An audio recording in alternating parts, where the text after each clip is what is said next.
Welcome back into the Sports Source. This segment of our program brought to you by Safety Systems. It's right there in the name. You got fire safety systems for your home or your business. You have security systems for your home or your business. When it comes to protecting what you care about most, turn to Safety Systems. Call VFL JJ Surlis and ask him about their life safety systems at Safety Systems. Back with Mark Pankratz here. We're going to talk Jalen Hurd, Alvin Kamara, and an interesting number regarding winning programs next. But you get the fun challenge of telling us how Tennessee can beat Kentucky. All right, so I know you've done as a former coach over there, I want you to present it as these are the three things that you would tell a team we got to do. Let's go to the first one. Well, as you mentioned before, they're really, really talented. Obviously, one of the top teams in the country. They just came off a top 25 win versus South Carolina. They played the number one team in the country on Saturday versus Kansas. So we've got to focus on the details, hoping that they're just solely worried about their playing one-on-one and their talent. We've got to screen. We've got to execute. If we do that and have the details, we've got a better chance. Okay. Point number 2 for Mr. Pankratz. Help defense. This starts in transition. They score within 14.3 seconds, and they get the ball up and down the floor. Our help defense has got to be there. We've got to have 6 eyes on the ball handler, being ready to come over and stop penetration because they score 40% of their points are on dunks or layups. 48% of their points are in the paint. And so we've got to be able to help and guard that paint. All right, and your third point here for Tennessee to try and beat Kentucky. Hey, we got to make shots, yeah. All right? There's the brilliance of coaching. We've got to do it in a way like yesterday. We get in there, we make extra passes.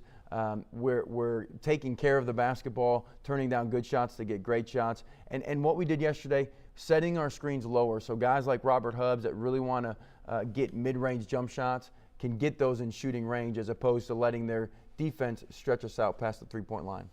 Is there ever a danger in facing a team as good as Kentucky with Kentucky's reputation? I mean, Tennessee's players, like all the college players, they know what Kentucky is.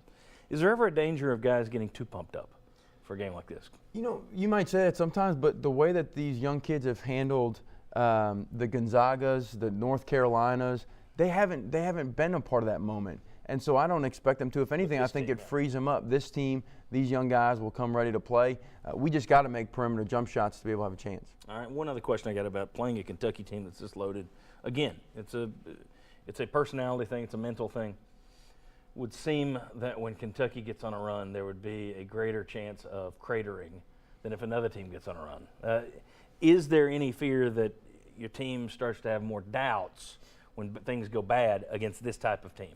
And I'm just talking in general, not specifically this team, because I think that you've shown most of the time this team has been it's been pretty mentally tough. Ole Miss you could question. Yeah. But I'm talking in general terms. You've coached against Kentucky before. Is there ever a fear that because players know how good this team is, they're more likely to hang their heads when they're down 10 than to fight back? Or is that completely wrong? I think mentally, the mental part of it is when there becomes a lot of blue in your own stadium and they go on a run and the blue gets loud, that can mentally be challenging. The thing about Kentucky teams that always gives you a chance is they're usually not a great three-point shooting team. The three-point shot is an equalizer, and so if we can knock down shots and we've got a chance to stay close because we can get back quicker.